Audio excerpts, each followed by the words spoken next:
ozo kangai. Papa Kimbangu ozo kangai. Arma Tungulu zako kangai. Bozo afari la kende. Mona mobalo ifa kufa. Mona mobalo ifa disparaître. Biso tozole la plus de 16 millions de morts. Bakoko na biso. Nazana cimetière. Place milimo bakoko evandi. Fari la ifa kufa. Mona mobalo ifa kende. A disparaître. Naza kobele la papa Kimbangu. Milimo tout ya ba congolais. Oye lali awa na ba cimetière. Na yeko saka. Pour balobi les morts sont morts. Mais ba mort ba yo kaka. Ba yo kaka. Bande ko la biso batanga makate ba okufa na poto. Lelo ba kufi po mozo kangai. 1000 personnes devant l'arena le 25 novembre contre la France-Afrique. On appelle tous les Africains ce samedi 25 novembre 2023 à partir de 15 h jusqu'à minuit devant l'hôtel Arena pour dire non à la France-Afrique. On ne peut pas trinquer à Bengale pendant que les Congolais meurent. Des millions de morts au Congo pendant que Macron et puis Fally Ipupa font la fête. On ne peut pas l'accepter. Donc, rendez-vous devant l'Arena ce 25. Ngeta. Tout le monde, le 25 novembre 2023, tout le monde à Arena, on vous attend tous les Africains pour contre la France-Afrique. Ngeta. À chacun son billet pour dire non au concert de la France-Afrique de Fally Ipupa. Ingeta.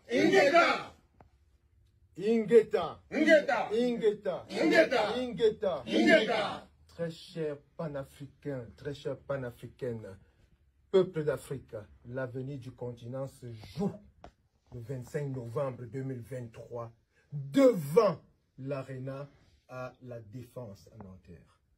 Nous disons que tous ceux qui sont soucieux du devenir et de l'avenir de l'Afrique doivent se mobiliser ce jour-là pour dire non au concert de la France-Afrique. Pour dire non à Fally Ipupa, l'ambassadeur plénipotentiaire de la France-Afrique. Pour dire que la paix d'abord et la fête après.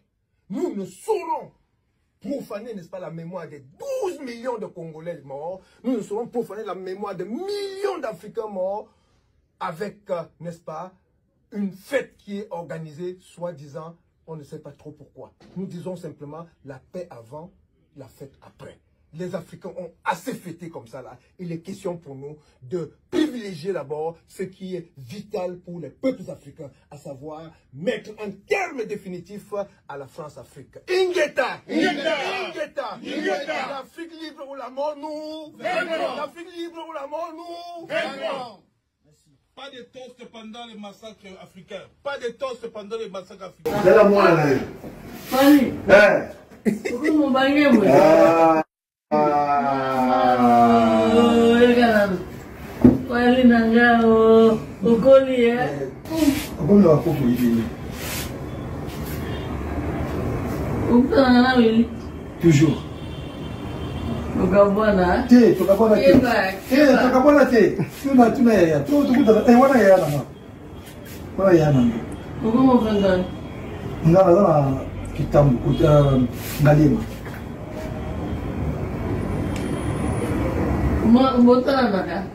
Toujours, tant qu'il y a qui a apporté une moto, mais à chaque fois tu es en contact. Toujours, on a y a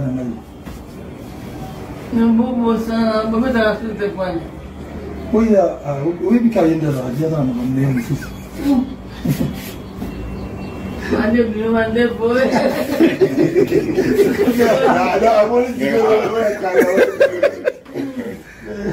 un colis présent. Mais il a changé. Un défaut mimi. C'est un défaut massano. Non, mais c'est pas de la.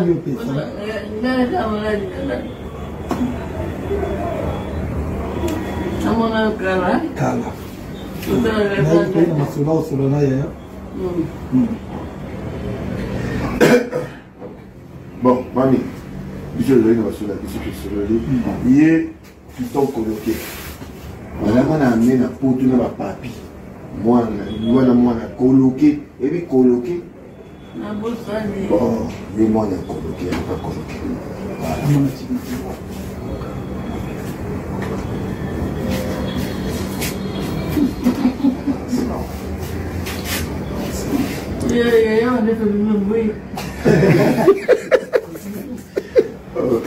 En tout cas, mamie, tu as les cas ce soir. Oui, hein.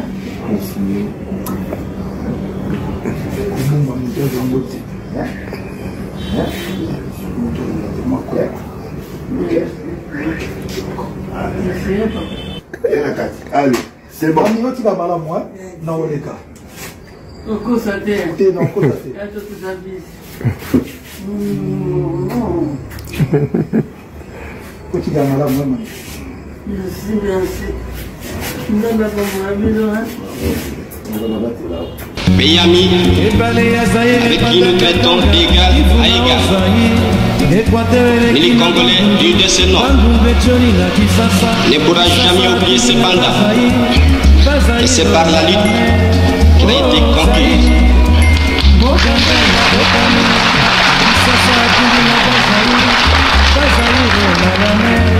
De lutter tous les jours.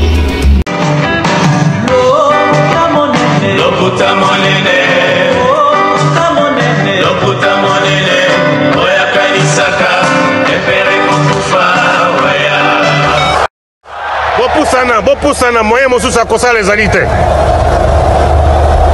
Avancez, avancez, avancez. T'es un tapis rouge. 2, 1. Que de promesses dans la musique congolaise. Que de promesses. On peut encore faire passer une promesse sur une billetterie, sur la date d'un album, la date de sortie d'un album, sur peut-être un calendrier d'une tournée. Mais quand ça touche les côtés humains, quand ça touche la nation, quand ça touche la patrie, mesdames et messieurs, ça fait très mal.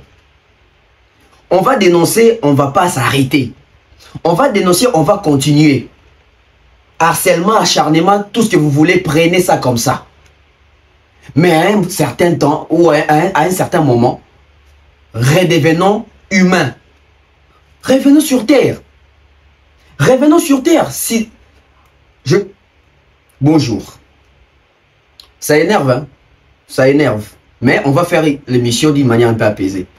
Bonjour à vous, bonsoir. Je vous ai promis la deuxième partie. Cette deuxième partie où je vais parler de la visite de Fally Ipupa chez les Boula, chez la famille Boula, chez maman Catherine. Mesdames et messieurs, bienvenue sur la baie officielle avec Tonton Bev, les transferts le plus cher de la presse congolaise, l'international, 12e merveille, les motivés de toute une génération. Monsieur Autotune, NFL, cerveau penseur, jumeau de la vérité, l'intellectuel pratiquant. Moi, je ne suis pas au milieu du village, mais au-dessus du village. Ça commence à en faire des trop. Trop supporté Tuapi. Tout dénoncer ba Kondiamboka, tout dénoncer ba député, tout dénoncer ba ministre, tout dénoncer ba sénateur, tout dénoncer ba musicien. Vraiment, il faut tout dénoncer ba musicien. Parce que le titre au leader d'opinion zanango au to bengi musicien, artiste, influenceur, et ça même audience, mais ça même influence que au politicien zanango. Nana lo bango toujours. Faire Aroka Tasuki qui est derrière toi, toi, influencé. Mais le président de la République, Atas Kati Kwaf Nene, tu l'andate. Tu vas y aller mboko yo. Tu veux que ça y ait soulèvement pendant salami. Soulèvement salami dans Njili, kuna to na masina, to na changwe yindi na ndemo sakanate. Ba kondi bazangi moyen pour maîtriser population. Police zangi moyen pour maîtriser population. Il faut coup de fil. Babenga nani, babenga ouais rason. C'est-à-dire ouais rakiti na changu boy, ça veut dire que qui est tout mettre dans le solo. Ça veut dire que il faut tout mettre dans ma solo. Et ma solo est solo. Mesdames et messieurs, nous sommes en 2005. Nous sommes en 2005, toujours tendre vers élection en 2006. Jean-Pierre Bemba, Joseph Kabila. Bande que c'était la tension. UDPS baboy babi bango, bako qui est élection té, bako cha candidat té. Père son nom papa Etienne Tshisekedi a désisté, il y a pour postuler na été. Zaidi Ngoma postila, Roubero a postila, Abdoulaye Ndomba a postila, je pense, Joseph Kabila, Jean-Pierre Bemba, bazaki belé. Claude Cash, à la banque, bazaki la diaspora. Mais je me rappelle encore comme si c'était hier. Bandeko Tangu, Joseph Kabila, Oazalaki, président, a postulé pour obtenir 1+4. Ça veut dire que 1+4, ça veut dire transition. Il fallait se débarrasser de la transition. Tout comme si on a un vrai président, ça veut dire qu'il n'y a pas de haut vice-président, 4 vice-présidents T. Nengezaki Liboso. Parce que Nengezaki Liboso, c'était Joseph Kabila, président, avec 4 vice-présidents. Jean-Pierre Bemba, Robert Roy, Arthur Zaïdi Ngoma et Abdoulaye Ndomassi. Mais maintenant, il fallait une élection en 2006 pour déterminer tout comme l'unique et seul président de la République. Et en ce moment-là, il y avait 2 partis aux Aguina, puissance en Makassi. Ça veut dire que parti populaire, parti à opposition, UDPS, en tête avec le fait Papa Etienne Tshisekedi. Oye Kotoyo, je pense à l'époque, on n'avait même pas. Est-ce que PPRD Zalaki déjà? Oui, PPRD Zalaki déjà. PPRD. RDC Zalaki, non RCD, RCD Zalaki, MLC Jean-Pierre Bemba. Ça veut dire que il faut qu'il y ait un ponami. Jean-Pierre Bemba poser candidature, doit poser un candidature. Kinshasa Congo, diaspora à Congo, et Ozela candidature ya B52 Etienne Tshisekedi wa Mulumba. Etienne Tshisekedi a dit hier que l'élection a désisté. Quand on a désisté na makambo ya prise tant Kabila les pères à côté etc. Ah, parfois, quand on ça qui est radical, on peut le dire. Il y a radical. Tango Kinshasa, Tango Congo et Yoki Sango. Que Etienne Tshisekedi ozoche la montée ma postulé, bien repostulé te population et silica. Entre autres populations, il y a limité qu'on a déjà na base, na 10e rue. Et aussi qu'on a la chambre qui a Rohinda. Parce que on dit que meeting on est au Salam na Sainte-Thérèse etc. Ça veut dire et yinda na ndemo sakanate. Je me rappelle, on a tourné en 2005 pour l'élection 2006, on a 2005. N'importe il y a Maïcha Park. Bandeko soulèvement populaire et ça m'a ndemo sakanate. Ba marche qui zongi ba bani ko yokate ba décréter ba férié ba bani ki misa ça veut dire que population était l'ennemi. Mokondia loba waya. Ba député ba loba waya, ba sénateur ba meka waya, ba vice-président ba lobezo simbate. Ba tindi ba policier et l'autre côté. Garde présidentielle à l'époque ba meki au quitte intérêt ba maîtriser situation waya. Bandeko il a fallu ba benga mutu moko ni balete. Pas Kofi, pas Nyoka Longo, pas Wazekwa, pas JB, pas je ne sais qui. Il a fallu abenga Igwe de la forêt. Bandeko. Et ça veut dire que soulèvement bandi de tongo ba 6 heures ouais à kita 13 heures. 13 heures ouais à combien na cham. Bandeko. Qui miezonga.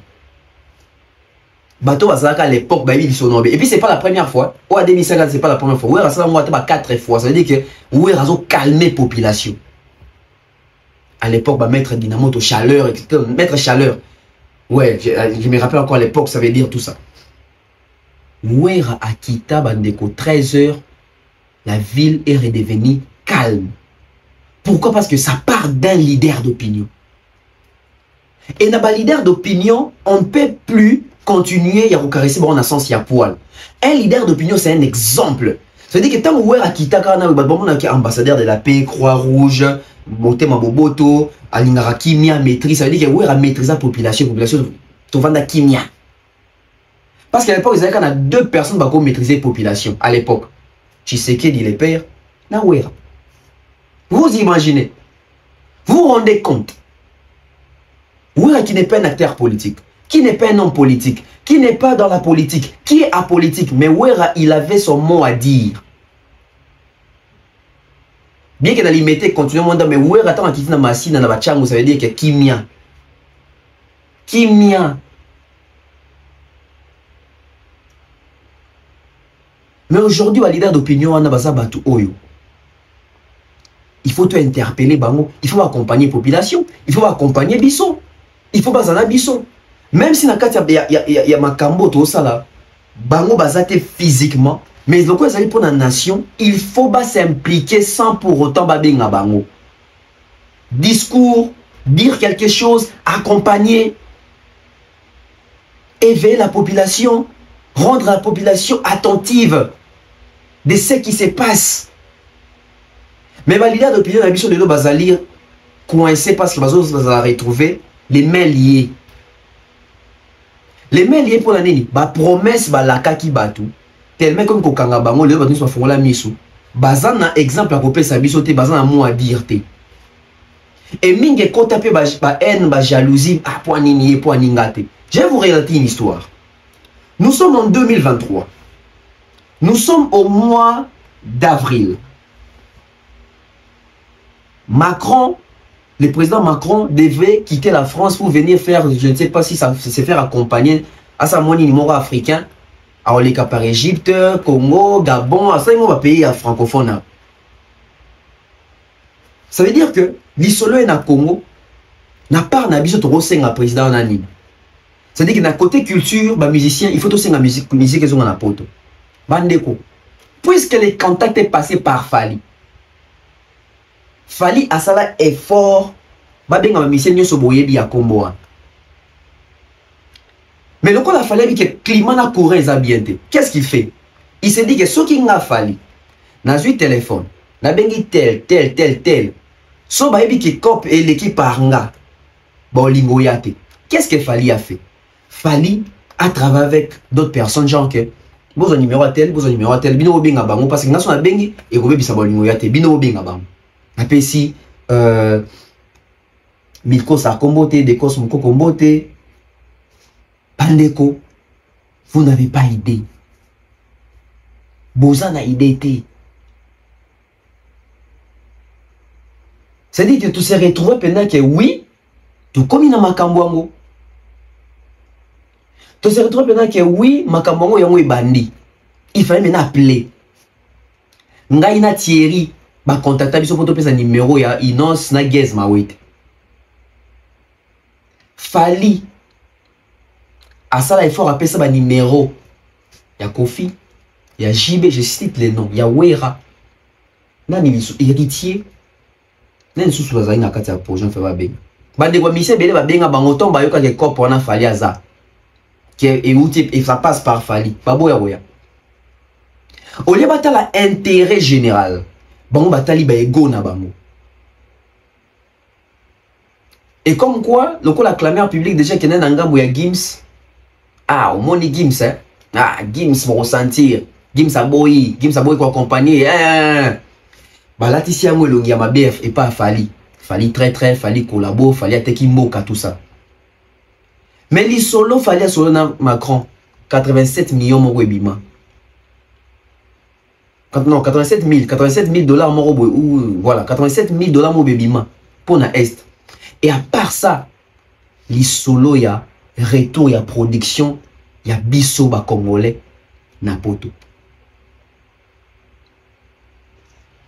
Alors que ce bazaki bien temps sous ba idée ngeza sous mususu. Vous vous rendez compte à quel point que un leader d'opinion peut influencer les décideurs Yamokili. Vous vous rendez compte à quel point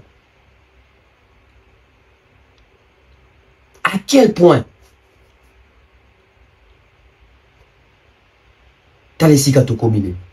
Pourquoi n'a banni un sujet haut? N'a banni un sujet haut parce que moi ras-le-bol les amis. Bandeko, le Tozali, bongo, je pense les 16. Voilà, toi les 16 avril. Dans 6 jours, une semaine sautée, ça veut dire dans 6 jours, événement mon nénézo salamana accord arène. Dans 6 jours, événement mon nénézo salamana accord arène. Dans 6 jours.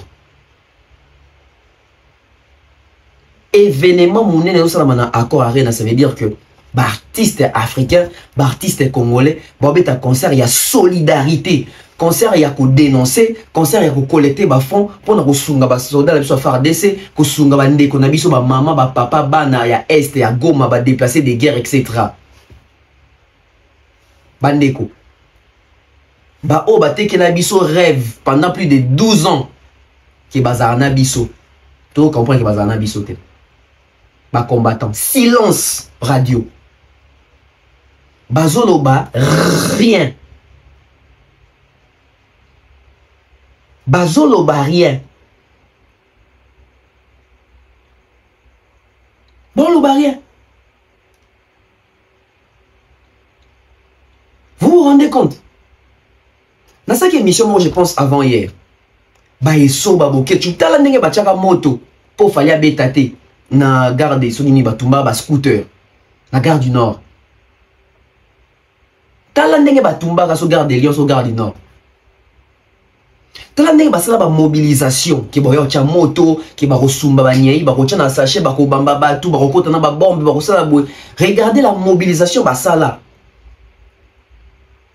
Mais le point de comprendre toujours remarqué mobilisation wanate.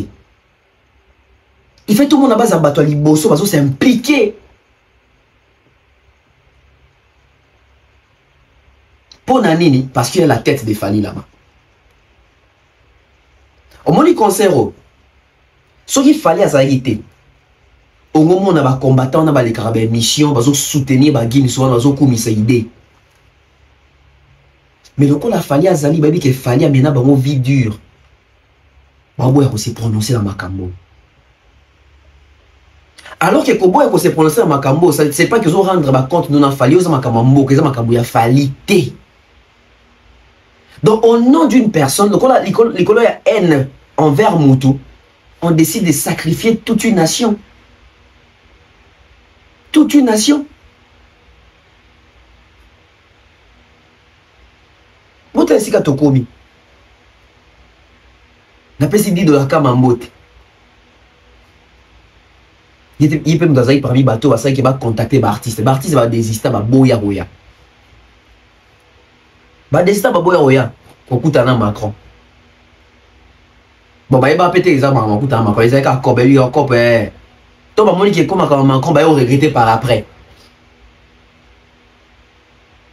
Silence, il y a des combattants et ça, silence, mon corps. La misu. La majorité des combattants sont nanga. La majorité des combattants sont pouillés nanga. C'est-à-dire pour Bango Félix, ça c'est ennemi na Bango. Bango a préféré même nanga. Et le coup la Makambo c'est pour dénoncer. Makambo c'est na est. Bah et que ceux qui Makambo et aboutir et réussir, ça veut dire que Ernest va comment combattre nanga. Regardez là où nous sommes. Tout font la misu. Tout font la misu. Ils sont où? Kolobali doba sur concert, ils ont ça la fali promotion. Et un concert a fali. Tant que il n'a pas de musicien, numéro 1 à bis, c'est Gims. Vitesse à Android. Bon, Gims en oye wana kasi pour na cause ya mboka. Bozo lobani. Oh, vraiment, musique nationale, on appelle Gims. Bon, Gims en oye wana kasi. Vous dites quoi? Parce que vous avez un projet que vous décidez de trahir vos frères congolais de l'Est. Il faut tout le monde implication na bino. L'artiste ya Congo au beta les 22 te vous avez un projet. De votre part, vous organisez. J'aurais souhaité que l'artiste vous avez un bon des abouis na mai. Tout chata 100 mots pour contribuer. Vous vendez na bino. C'est-à-dire les 22 ans baninga ba mouye mayo kuna pona mboka. C'est-à-dire ba zota mbongo ate bacha ba poche na bango teza mbongo pona bandeko na biso. Et puis ba ko dénoncer mingo na bango yokana. Saisissez l'opportunité. Saisissez l'opportunité, dites quelque chose. Surtout bato bazo ka musana plus ba combattant. Silence radio. Talangouya énergie. Bimisa pour na makambo ya concert ya fali. Na tshaki bino ba image wana na zongi la ba image wana te. Mais so pe kande leki na rozongi la ba image wana parce qu'il faut qu'on rappelle la rabat. Peut-être un bateau batala émission na te ba rota la on sait jamais hein. Bande faut sentir mobilisation. Faut sentir mobilisation. Aujourd'hui courage on est kenda. Bokechu. Eso Nani so azala kuna bababe basombo baba combattant nyonso wana ba mama et ba papa et ba ndeko. Courage ici là. Kombango yango yo te. Eloko to senga eloko to lukaka yango yo. Vous est-ce que vous imaginez ba combattant baloba ke bango ba ko soutenir concert et affaire parce que dans concert et affaire faire il suffit à ça la geste na ya bourré message les à travers le monde bandeko faire ça dans audience ni pour message les à travers le monde. Alors que si ka Gims aza Dadjo aza Fali azali Youssoufa azali ça veut dire que so basali ça veut dire et qui dans monde. Ça veut dire même la France est au courant à concert au. Bien quand si France des au courant concert il y a déjà ça rien à faire. Vous pensez que vous allez au courant là? Que gouvernement français ba yebi que faire azobeta double bidas kuna. Ba yebi marambwana. Mais le gouvernement français n'a pas dit audimat à concert il a fallu même audience à concert il a fallu parce que même en termes économiques il fallait générer. Il a bougé l'économie française. C'est-à-dire que ces concerts préfet bien gouvernement et bien Macron a dit que concert on les amis. Et moi qui y a dit que concert moi africain on met un concert de solidarité pour na Congo, moi qui les a braqués sur moi Michel a braqué sur. Mais des concerts qu'on soutenir, ne c'est ka ko kendet, ne c'est ka ko zalat. Le ko la bolingara le ko mona succès na bino. Bon on kendet ça la bras de fer na fali po boyer bana. Parce que quand on besoin on a part na bino ezate. Bobi qui kuna ba kabola mbongo te ba pesa ba cachette ça dit mbongo nyonso eza mbongo ya est yango bozo kota ngote parce que so eza ki mbongo a to pesa be batu mo ba transport ba nini bongo mona ba combattre bango ba kende ku parce que ba monétiser ba chaîne na bango YouTube ba sala ka ba émission ba boko to wana ekota mbongo ba tina mbongo na est ba liaka mbongo wana ils vivent de ça bon on a jour qui sokoko a dénoncé bango combien de notes de la bango par mois par semaine hein?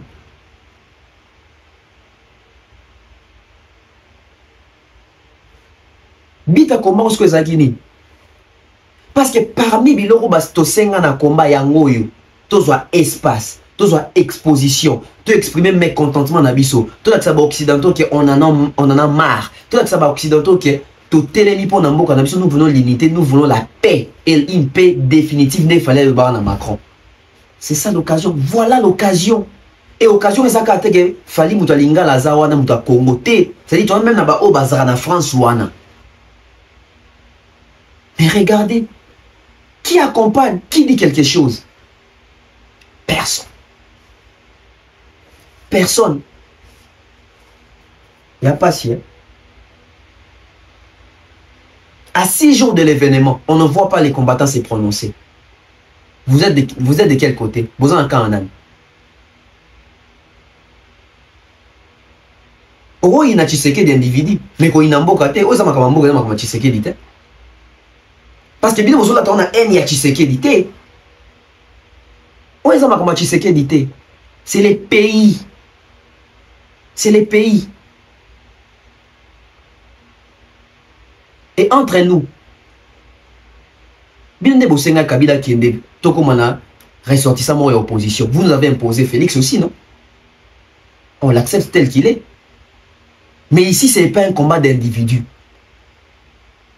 Les Congos n'avancent pas parce que tout ça la politique qui a attaqué l'individu. Au lieu de tout ça la politique qui a attaqué le système. Au lieu d'attaquer les systèmes Tshisekedi, nous on attaque l'individu Tshisekedi. Voilà pourquoi ça ne va pas avancer. Tshisekedi va partir, son système va rester. Tout comme le système de tous les autres présidents. Nalobango toujours.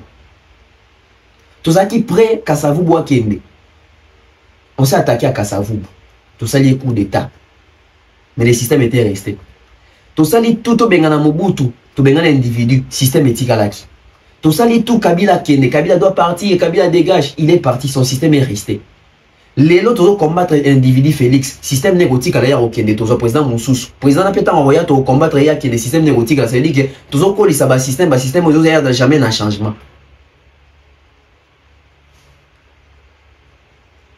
Et, comme par hasard, nous avons des luttes, il y a combat, il y a des combat. Et quota appartenance fanatique. Biso dit que la lutte ce quota sous appartenance clanique, appartenance tribale. Mais vous bangate, même dans le phénomène combattant, appartenance tribale les amis. Yango omona la majorité ils ont soit bandundu, soit baluba. Ça veut dire qu'il y a toujours ba parti pris wana ba Swahili, tourne biso na pouvoir ba Congo, biso pe Bangala, tozalaka, ça veut dire que on a réussi à faire ça. Et surtout que aussi le président ba couche nyonso, toujours président ba Congo. ya Congo Central Kasavubu, tous président ya Équateur Mobutu, tous président Bibale Kutu ya Katanga parti soilophone, Kabila les pères, Kabila les fils, tous président ya Balou Bapé, ya côté Kasai Tshisekedi. Et comme chose étonnante, dans cette vidéo moro ya ba combattant au bayaka bazaki contre que concert a fallu betete na Paris la défense arena. Nzokande mingi baza ba combattant te bande ba golois. C'est que na rage wana un envers fali, il faut fali abetate pour soit beti avant sur faire to combattre bande ko boyo ka vidéo bien et bon comprendre que kopo ekota pena appartenance clanique, tribu, tribalisme. Oyo ka benga moko na we président ya ba Congo faire la colonie à mon Congo. Na beta bino li solo 2 semaines passées en pangi plus pangi égal pangi. Ba te belé ba kotisi makambo ya ba chabwala. Masuwa moko ngane to kende bateau moko wana ndekonanga on ndekonanga. Ça dit que to kotisi tribalisme. Bien que to clamer o forto boy tribalisme mais biso de ba tribal à liboso. Si on déjà se revendiqué président Yaba Congo, ou sûr que ce soit Tchélié Fali na faire ou na Fali, ou na Congo faire. Et ceux comme dans Kamuki faut bundi ça pour combat conseil bétate ou bundi ça conseil à Fali parce que son conseil à Fali beti ba Congo ba kotimai. Écoutez.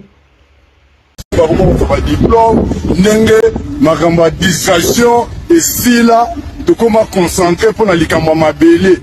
Alors, examen d'état au Topesibino le 25 à Wananyon Arena, la défense, Isara rapport, Tosti Listamakambango, Abou, bien, Abou, bien. Oh, l'ingara musique qui était, aux alra derrière les claviers, na l'ingara musique qui était au Komantaka. Au Bengami, côté que la biso charge Wanate, biso Tosakara, ba guide. Toyo Koye Bisabino que Mukolo Wana, oya attaque histoire ya Gare de Lyon ayoka mona sango aya ko vivre en live côté administration déjà bataillon déjà dossier c'est petit to ça c'est la bango va répondre biso au cas où bato ya monde wana ya arc-en-ciel va persister to relakisa bango que ça passe ou ça casse. Ingeta, Ingeta, Ingeta, Ingeta, Ingeta. Voilà un peuple panafricaniste, un peuple panafricain, peuple congolais. Nous sommes les 1er novembre, comme a dit le leader à Congo, il nous reste 24 ans. Peuple congolais. Nous sommes les 1er novembre, comme a dit le leader à Congo, il nous reste 24 ans. Nous sommes les 1er novembre, comme a dit le leader à Congo, il nous reste 24 jours. Nous sommes les 1er novembre, comme a dit le leader à Congo, il nous reste 24 jours. Nous appelons tous les Africains conscients, tous les Congolais conscients et les Congolais inconscients. Le 25 novembre, ici, You Arena, nous allons renverser cette situation, c'est-à-dire cette édifice va aller vers les cieux. Le 28 février 2020, c'était un avant-goût. Gare de Lyon. L'hermaphrodite revient pour défier la nation, pour défier l'Afrique entière. Ce monsieur-là est ami à Louis Moshikiwabo, la Rwandaise. Il est ami à Paul Kagame, il est ami à Denis Sassou Nguesso, il est ami à Ali Bongo, ami à Paul Biya, ami à Alassane Ouattara, ami à Théodore Guéma Obiang, ami à Umaru Mbalo Sissoko, il est ami à Macky Sall. C'est quelqu'un qui se coquine toujours avec ceux qui tuent les Africains, ceux qui tuent les peuples africains. Voilà pourquoi nous allons les mettre hors d'état de lieu pour la simple raison que la résistance est l'évidence. Ingeta, Ingeta. 2023, Otobaki, assaut final et demi-finale. Il y a match au vivant qui vient nous surtout na Bercy et qu'on pète le 25 novembre. Opération Modi. Donc, 5 Sabongo, Fali Poupa, Ouder Castel, Oyamelaki, hier, Emmanuel Macron, la bandane n'est pas la partie de Mouyaya. Ingeta, Ingeta, Ingeta, Ingeta, Ingeta, Ingeta. Bataille populaire, Respect. Bataille populaire, Respect. Bataille populaire, Respect. Lumbe, Moité, moité. Lumbe, Moité, moité. Peuple congolais, Totalina, Paris, la défense Arena. Na monique bande komi wani komi tatone komi tuna ba komata bozapi tozali wana mais tolexi bino que biso tozala toujours na action pour mama mboka peuple congolais nyonso bandeko balobi oyo etikali ke biso na bino tosala awa na kati ya arena. Le Congo ne va pas bien. Pour protéger le Congo à dater. Il n'y a que vous, la diaspora, et nous. Et biso étant que leader, to bibi ke ko benga bino pa ya batu oyo baza ko servi ba impérialiste ba liba ko disi susu la diaspora congolaise. Yango to bengi bino le 25 to sala oyo to salaki to continuer na oyo to salaki na Bercy. Mais le 25 ezala que l'arena mutu et la nation donc ça veut dire que to balusa mukili. Boyoki tant que tu as avant hier et les cas biso boya mais tala siko. Vous comprenez qu'est-ce qui se passe aujourd'hui? Parce que les mêmes personnes tant qu'on moni qui va comparer fallait na faire et va comparer fallait na faire mais fallait obeta ka faire fallait obeta ka faire fallait obeta ka faire fallait obeta ka faire faire kokate. Qu'est-ce qu'ils ont fait? Bah que le fallait adversaire externe va comparer na Nino, va comparer na Dadju, va comparer na Gims pour descendre Fali. Comme quoi, bah on peut pas congolais numéro 1 mais c'est la congolais Gims c'est à Falité. Alors que Gims on habite à rumba, tu habites à musique na bisoté. Mais donc la montée mama bay, il faut pas faire la tête d'affiche, il faut pas en tête. Il faut tout le monde tout le monde wana boy pour tout casser ma babimi sa Gims. Bon bino bato bo soutenir kasi Gims sango. Pour bolinga Falité. Bino bato bolinga Gims makasi, bolinga Dadju makasi, bolinga ba Youssoufa, bolinga ba musicien wana mususu wana. Mais baza pe na kati affiche haute. Pourquoi vous ne dites rien? Ba Gaulois et comment le quoi likambo mususu wa. Gims a causé un concert sur Paris la Défense Arena. Gims a soutenir biso. Au moins Gims a soutenir concert à Papa Hervé. Bon Gims sango yona zo bunda pour na cause ya mboka. Vous dites quoi? Tala moté mama bena biso. Et c'est comme ma biso, tout comme perdre raison. Et c'est là que tu as raison, il faut fanatisme. Oh d'ailleurs, quand papa va ça pour n'atteindre ma camone talingate. Yosa congolais pour na faire, toza congolais pour nous ambassadeur au congolais. Insensé. Ouais insensé. Nous tout nous ça bien te. Vous êtes insensé. Nous tout nous ça bien te.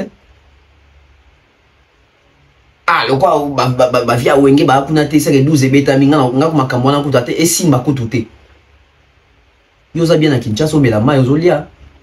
Ma oka makele na masasi te oka makele la pétard tant comme na ave bonane. Tuna bandeko azoki maragia bazoki ma ba volcan kuna o ba monaka.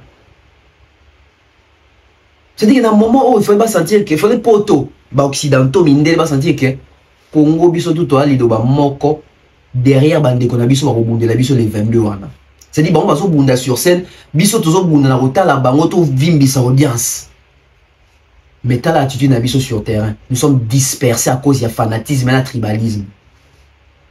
1. Il y a chef de l'État. 2. Il y a dirigeant na biso. 3. To lingi mboka na biso te. 4. To linganité. 5. To kotsa fanatisme et to kabola ba artiste.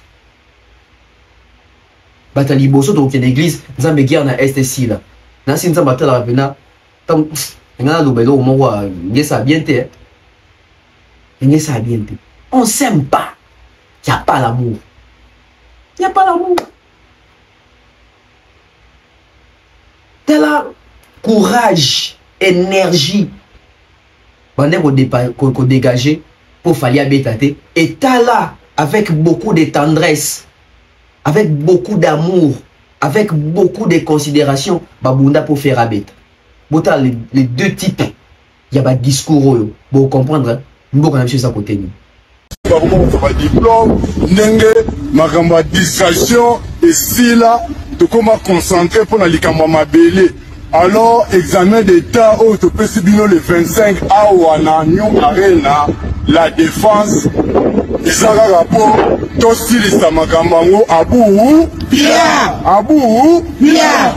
Oh, l'ingara musique qui était, vous allez derrière les claviers, na l'ingara musique qui était au commentaka. Au Bengami. Côté que la biso charge wana te biso tosakaka ba guide toyo ko yebisa bino ke mukolo wana oya ataki histoire ya Gare de Lyon ayoka mona sango aya ko vivre en live côté administration déjà bataillon déjà dossier c'est petit toza kozela bango ba répondre biso au cas où bato ya monde wana ya arc-en-ciel ba persister tokolakisa bango que ça passe ou ça casse. Ingeta. Voilà un peuple panafricaniste, un peuple panafricain, peuple congolais. Nous sommes le 1er novembre, comme a dit le leader à Congo, il nous reste 24 jours. Nous appelons tous les Africains conscients, tous les Congolais conscients et les Congolais inconscients. Le 25 novembre, ici, You Arena, nous allons renverser cette situation, c'est-à-dire cet édifice va aller vers les cieux. Le 28 février 2020, c'était un avant-goût. Gare des Lions. L'hermaphrodite revient pour défier la nation, pour défier l'Afrique entière. Ce monsieur-là est ami à Louis Moshikiwabo, la Rwandaise. Il est ami à Paul Kagame, il est ami à Denis Sassou Nguesso. Il est ami à Ali Bongo, ami à Paul Biya, ami à Alassane Ouattara, ami à Théodore Guéma Obiang, ami à Umaru Mbalo Sissoko. Il est ami à Macky Sall. C'est quelqu'un qui se coquine toujours avec ceux qui tuent les Africains, ceux qui tuent les peuples africains. Voilà pourquoi nous allons les mettre hors d'état de nuire pour la simple raison que la résistance est l'évidence. Ingeta 2023, Otomaki, assaut final et demi-finale. Il y a match au vivant qui vient surtout na Bercy et qu'on pète le 25 novembre. Opération Modi. Donc, Santi Sabongo, Fali Poupa, Ouder Castel, Oya Melaki, hier Emmanuel Macron, la bandale n'est pas la partie de Mouyaya. Ingeta. Bataille populaire. Respect. Bataille populaire. Respect.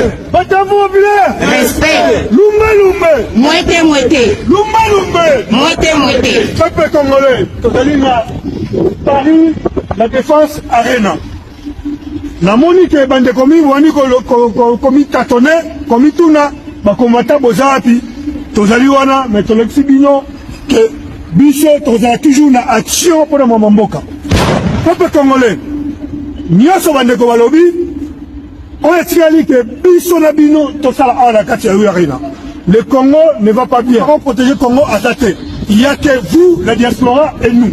Et biso étant que leader tobimi te ko benga bino pa ya batu oyo baza ko servi ba impérialiste ba liba ko disia chouchou la diaspora congolaise yango to bengi bino le 25 to sala oyo to salaki to continuer na oyo to salaki na Bercy mais le 25 ezala que Arena mutu et la nation donc ça veut dire to balusa mukili. Et puis surtout, les 29, à Bruxelles, à Bruxelles, lundi, on a vérifié, ça dit nous allons passer à la liste. Ah ouais, le 28 février, c'est allé ville morte. Fali au Kosambwa. Ba maman, bonjour, bana nabino, batikala la bandako. Batata, ouais, bisabana nabino, batikala la bandako. Ingeta!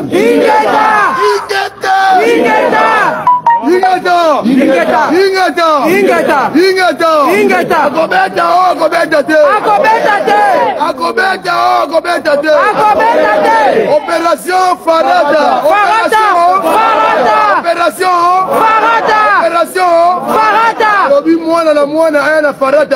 Oui! À partir le 22, le 23, bandako Farada na yo. Voilà! Attends, bozo bon mitia on a chassé. Madame Mwindu na. Belfort Mwindu. Attends, bozo na yo, bomba yango. Donc ça la moment potage. Donc on tient à chasser. Et à part de cela, donc sombi déjà 25 billets. Batu wana ba kota na farata na kasi. Yo na kata salu wala. Soko soki chasse au kota. Donc ba ma farata salu. Et puis yo ta ko concert na libanda to bambo. Farata.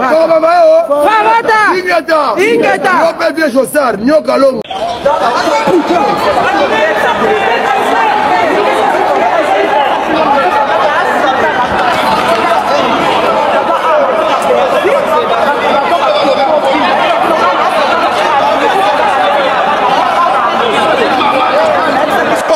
Aujourd'hui, nous on ne voulait pas Fali avec un concert Lelo. Tout à fait. Donc voilà, Il n'y a rien qui marche au Congo. Donc on ne veut pas de concert. On ne veut pas qu'il faille juste au concert, c'est tout. On ne veut pas. Bonjour, je suis Boris Kwa. Le professeur Atangi Sabiso. Na me dessin azobela basala ke lokote do yango na monike paniko biso mboka tala kaka to lembi poto photo zonga mais to zonga wapi bosiko concert ngolo le bozo nilongo pourquoi bit de nini to ke lo lo papa petate omoni soka tika ki lelo abeta na yete lananga pena bien soka lelo lobaki na biso kenga na kobeta na ngai te azongi un mois après alingaka beta il faut la soirée la bino tout biso te comme peuple to comme ba combattant awa to ali comme combattant peuple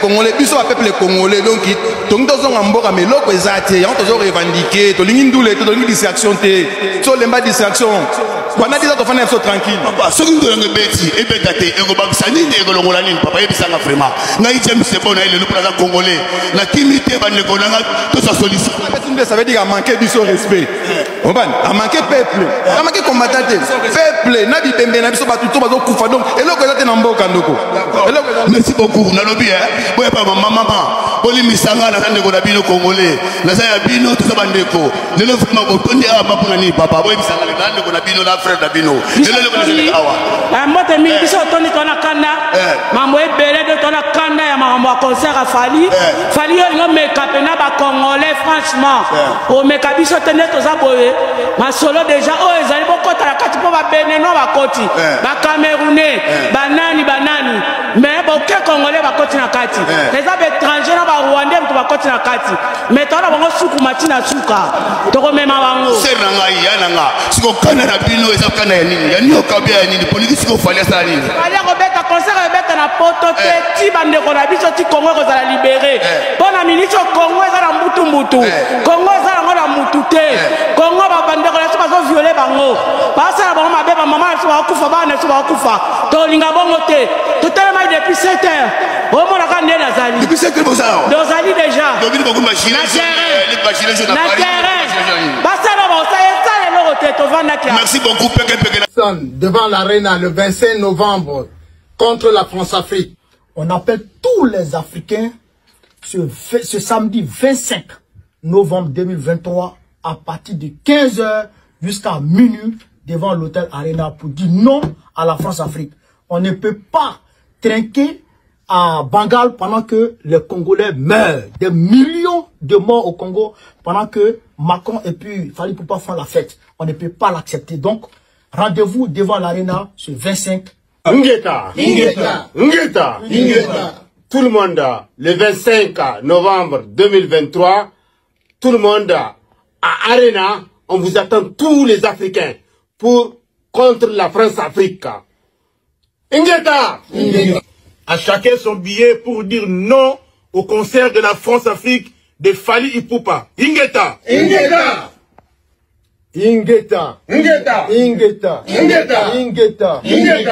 Très chers panafricains, très chères panafricaines, peuple d'Afrique, l'avenir du continent se joue le 25 novembre 2023 devant l'Arena à la Défense à Nanterre. Nous disons que tous ceux qui sont soucieux du devenir et de l'avenir de l'Afrique doivent se mobiliser ce jour-là pour dire non au concert de la France-Afrique. Pour dire non à Fally Poupa, l'ambassadeur plénipotentiaire de la France-Afrique. Pour dire que la paix d'abord et la fête après. Nous ne saurons profaner, n'est-ce pas, la mémoire des 12 millions de Congolais morts. Nous ne saurons profaner la mémoire de millions d'Africains morts avec, n'est-ce pas, une fête qui est organisée, soi-disant, on ne sait pas trop pourquoi. Nous disons simplement la paix avant, la fête après. Les Africains ont assez fêté comme ça là. Il est question pour nous de privilégier d'abord ce qui est vital pour les peuples africains, à savoir mettre un terme définitif à la France-Afrique. Ingeta! L'Afrique libre ou la mort, nous! L'Afrique libre ou la mort, nous! Pas de toast pendant les massacres africains. Pas de toast pendant les massacres africains. Papa Kimbangu Zo Kangai. Arma Tungulo Zako Kangai. Bozwa Farira Kende.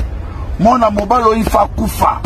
mwana mobali il faut disparaître biso tozolela plus de 16 millions de morts bakoko na biso naza na cimetière place milimo bakoko evandi farira il faut kufa mwana mobali il faut kende a disparaître naza kobelela papa Kimbangu milimo tout ya bakongolais oyo elali awa na bacimetière naye kosaka po balobi les morts sont morts mais bamort bayokaka bandeko na biso batangamaka te bakokufa na poto lelo bakufi po Je pense qu'il est maintenant temps que le combattant partout où nous sommes, tozong ici la épée, ascenseur et à respect, oyo apesaki biso.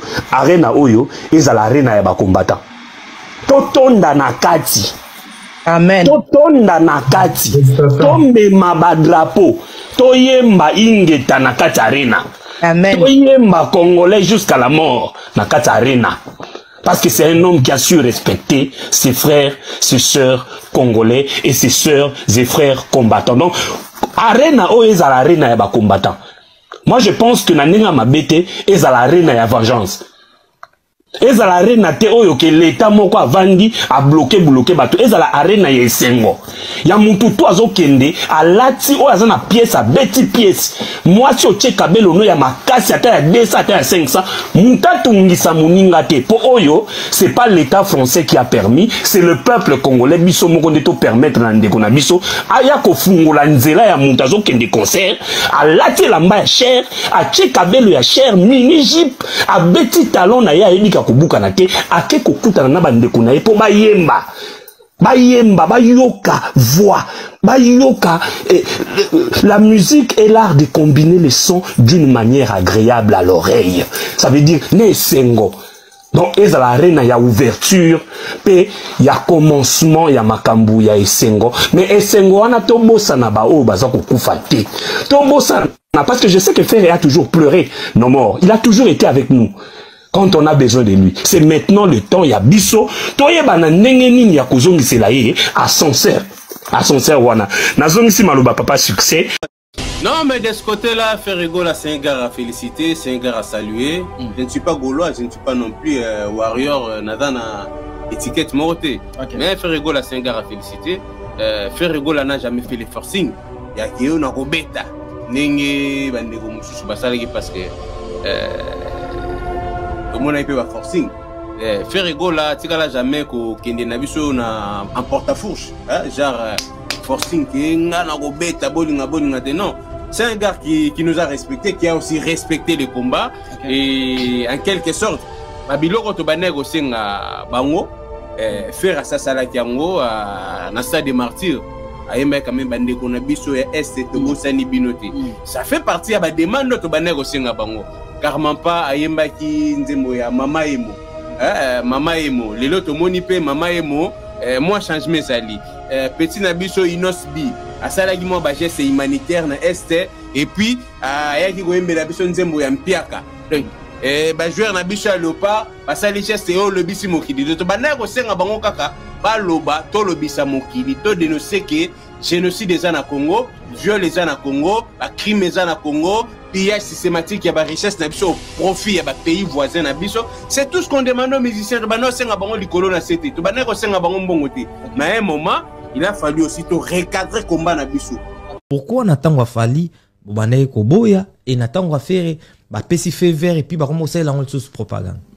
C'est parce que parmi Batu Oyo ba respecter quand même l'ultimatum Oyo ya combat sans dérangement, sans vraiment faire la tête vis-à-vis des combats de son pays. Il n'y a pas beaucoup d'artistes faire ça parmi Batu Aliboso ba respecter le combat. Et puis Azaki discipliné. À chaque fois s'il veut proposer quelque chose aux communautés congolaises, en France ou bien en Belgique ou bien partout, ceux qui babingé même dans téléphone non, que ça la bongoté parce que mboka zana no na bitumba. Au mona yé moko ake a retiré ba fiche naï, a retiré pe concert na salle naï. Sans créer des ordres, sans kotia ki teti. Azaki na capacité pe kotia ki teti, azapoza na ba fanatique. Ouais.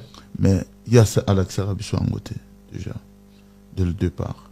Il était un peu poli par rapport à combat en Bokanaï. Donc, ils ont armement comme on utilisé. Et le jour d'aujourd'hui, concert Betamaki à Arena et à Ndekofali, mais je vois mal que Bissoba résistant à combattants ou des patriotes, token de bloquer concert à Moutouma comme Soussou et Ndekonabiso congolais. Comme il fallait à Tchaki Moutouma Kassi à Fongoli Ango, mais to gracier Batunyonso. C'est ça, il y a un autre Picasso, merci, courage. Les qui ont fait à Obimanae, l'aime souper Nzambe épargné, la Makamoro, l'aime se regarder là. Ceux qui t'ont de la biso en affaire, c'est à Tétakate. Ceux qui ont boy kaka longola kanae.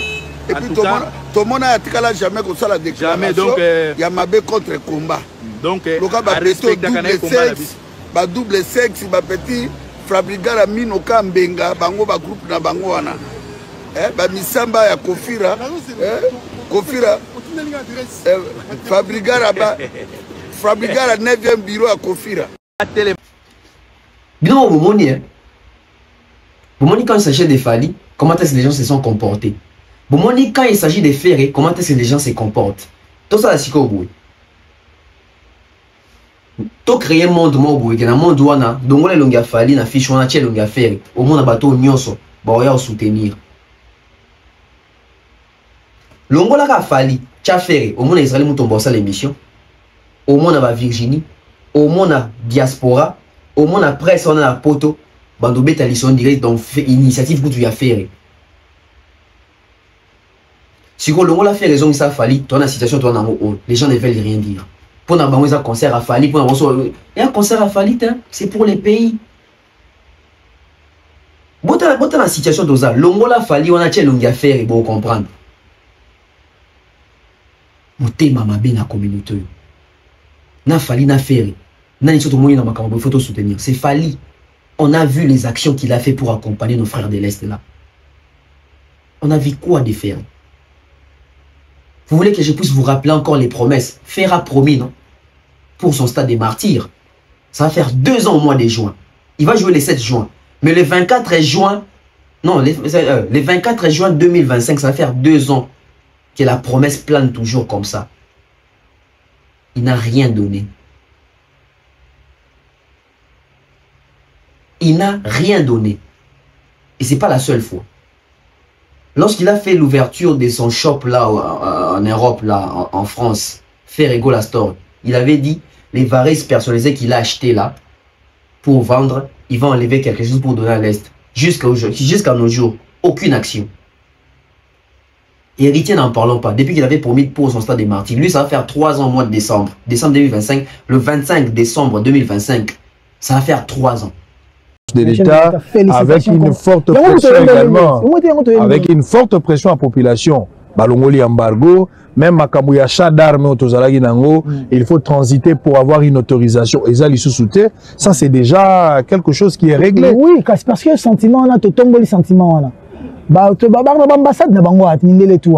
Il voit, il va dire, bateau balagi le tibayuma, ton nom bayuma o. Comme représenter danger comme au télémène mais to suka wana te il faut te télémé la susu koleka po babanga batika son paix po babanga parce que to yoka pe masolo wa ki mbongo soki ya DGRA tu mbongo DGI il faut ta soki batu ba soda moko na mboka moko voisin et ça la soki nini et ça la vrai et ça la faux mais to yoka makambo to yango lelo sentiment na télémé mais il faut contribuer na kolobaka te que mboka ba soda nini longonya bo bundela biso beaucoup pour l'école, beaucoup pour l'école. Non, moi je fais ma part. Navigation à Betindoulo, bon quota. Je pense que si c'est moins, c'est normalement fait avoir plus de $100,000. Si on a le taux minimum, toujours $100,000, et qu'on a vu $40,000 bas, mais qui n'a pas ici na FRDC. Et bien c'est un ça la basoda. Et nous avons ça là, mais ça pousse c'est royal, pas tchalo beaucoup na poche, parce que c'est royal pas dans un million. A rejoindre Chikonae. Awatache, ngafuna chako lega wata. German Dagocha. German Davana bi oh. Abeta boîte, ngabe patron. Faut pas d'abord. Il est pas joué en vélo. C'est-à-dire on dit d'abord servir des modèles. Des modèles. Une certaine motivation pour amener les autres. Quand on a tcha on a non mutazana $100, non mutazana $10, non mutazana $1. Ce biso tout chembongo. Et il y a mon gouvernement à l'ouaka pour le FRDC mamou. Qui est mon côté, vous avez pas idée. Et donc idée n'angezaki bongo contribuer. Alors pourquoi avoir choisi les 25? La surprise. La surprise ezali clan wenge ne bayibi ke boya so naza sur le terrain, j'espère mutako boya basisi biso aza te parce que tosolaki yango na producteur Golf Kizola Masai que 20% ya recette wana ekokende na est, donc que 20% ya recette wana ekokende na est, donc que 20% ya recette wana ekokende na est, donc va participer, va contribuer pour la podium on a aussi la message et ça il y a le 30 juin va pour nous tourner à Wenge la même mission sur Manengo 80% de ce récit au Rosorana va retourner à la est, va retourner à la base de Soda, va retourner à Maman Vive. Alors tout le monde qui peut passer la terre qui est là qui beaucoup. Concert il y a les 24 10%, 20%, 30% à les padres et pour qu'il merci question. D'accord, merci, vraie question. Nous avons la visite na Sana. Je pense que bon les jeunes là moi habillé tout est donc et bandi les gens qui ne côté qu'on a. Donc et le autant aux autres dans la presse, aux autres dans la télévision, faut y réaliser parce que c'est aussi car la presse n'est pas aux autres donc aucun des côtés qu'on a. Donc et le autant aux autres dans la presse, aux autres dans la télévision, faut y réaliser parce que c'est aussi car la presse n'est pas aux autres donc autre le baki il y a on ça la petit à petit sauf que Sili et Zara et le Werason, ça fait 2 mois et 2 jours. Ça fait 2 mois et 2 jours. La promesse pour aider nos frères de l'Est. Où en sommes-nous? Et c'est lui-là qui n'a jamais fait des promesses, mais qui a donné avec son cœur. On les vilipende, on l'insulte, on l'aime pas, on les déteste. Lui, c'est qui? Lui, c'est Fally. Regardez dans le monde où nous sommes. Regardez dans quel monde où nous vivons. Et devant cette évidence, vous allez me dire de faire comme vous, de me taire lorsqu'il s'agit des sujets qui honorent Fally et de venir clasher sur Fally, qui aide les pays, qui aide les Congolais, qui a l'amour.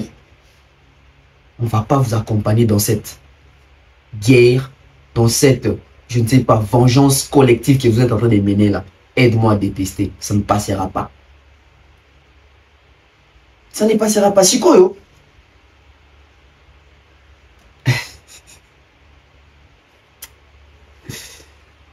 Pour nani ni bandeko oyo basala ba promesse na est ba se prononcer dans makambo il y a les 22 o parce que ba yebi ke maboko na bango za climté bana mbongo est na maboko na bango entre autres oui Raphaël et héritier Fabregas également Fally promettre tout le monde ba chèque et kenda Fally promettre ta surprenant tout le monde somba mbina sa tinda ko nezo aider bandeko ti lelo. C'est-à-dire que lié comment on est dans le concert wana boy, to bakute qui mérite, ça veut dire que cop né en il est dans l'humanisme, il est dans les social, il est dans l'amour du prochain, le vrai amour du prochain, pas l'escroquerie du prochain. Parce que ça c'est l'escroquerie du prochain, na ba c'est l'amour du prochain. Ça ba o to benga bango, pas si à est sengonaye. Pas si à est sengoya tel et sengoya tel et sengoya tel. Il y a un projet qui parce que il vous observe oh, lui il fait quoi pour l'Est? Il fait quoi pour les Congo? Il fait quoi? Papa, et puis on a Spotify. Papa, vous qui m'a garé contre Spotify.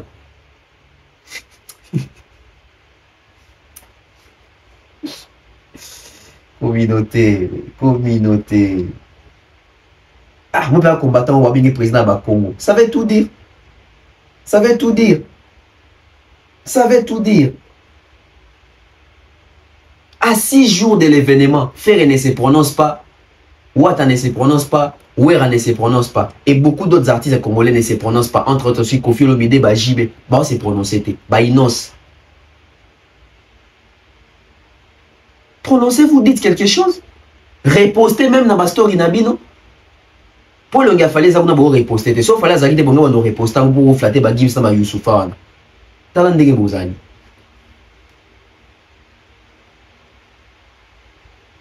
Parce que ça, c'est la première partie ou la première édition. Parce que on a fait comment annuellement. Ça veut dire que les 22 des première édition.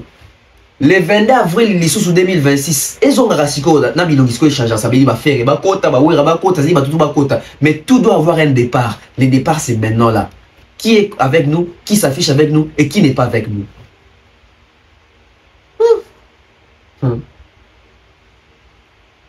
Tout est à solo ya. Fali, visite nae, na bandal, et pas ya. Maman Catherine, source ya ba vidéo, source ya ba image. Nana Boudouga télévision. C'est la moi là. Fali. Pourquoi mon bagage moi? Fali nanga o okoli eh. Abonda ko ko yini. Ukutana na wili. Toujours. Tukabwana. Tukabwana te. Tuna ya. Tukuta wana ya na. Wana ya na. Uko kanda. Ngala kitambo kuta ngalima. Motana ka.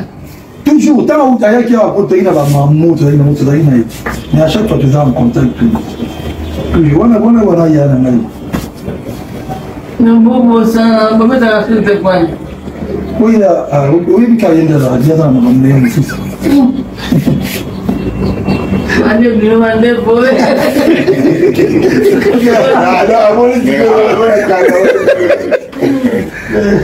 Un colis présent. Mais il changeait. Un défaut mimi.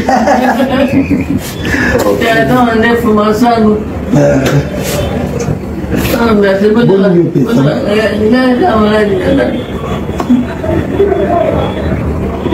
Kala.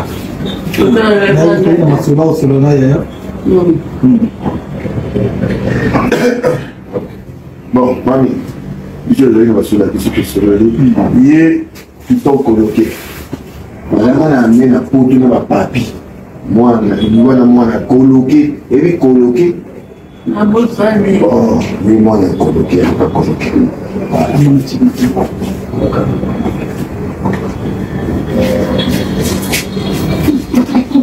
Non. On est fait le même bruit. En tout cas, maman, en tout cas, famille, tu les tasses, toi. Oui, hein.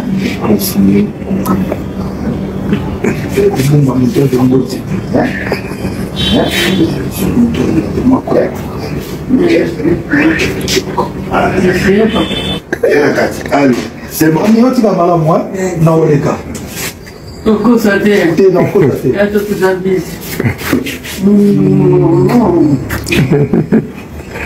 Tu vas mal à moi. Merci, merci.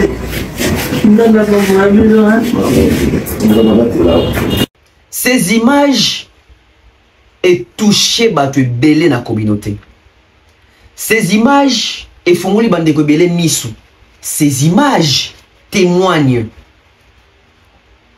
que chacun il faut en a histoire, il faut en a vécu, il faut être quelque part. On a suivi ensemble des babiloko qu'on mettre en avant. C'est-à-dire que Fali Poupa Alobi à mon maman Catherine Kala. Biso tout le monde a dit ah Fali bazo bien la bande. Nous quand Fali qui n'est pas là. Maman ya Blaise Boula, maman ya vient na Ziggy Marley Willy Boula. La PC Mbo te vient na biso Sikazali. Tu sens l'attachement, les rapprochements, les côtés famille. Alors, j'ai décidé d'énumérer ces sujets ou d'intituler ces sujets Fali Poupa, généreux, loyal et reconnaissant envers la famille Boula. Pourquoi j'ai dit ça? Et ça l'a bien, ce besoin de moto origine nae. Monde le tozarana fachi, ça veut dire que so likamboza to yebi pa na bango to yebi adresse to yebi sikani to ke funda e to ke funde pa ma mart to yebi ke bazana limité to ke fanda na yolo to en tout cas kinois to yebi penza. Ça dit que Fally c'est un artiste kinois avant d'être congolais appelé kinois nan et ndalois. Mais Fally on a ndalois na to kakaba témoignage. Et bah témoignage a fallu to dire kango lelo te bah témoignage a fallu bandi kala.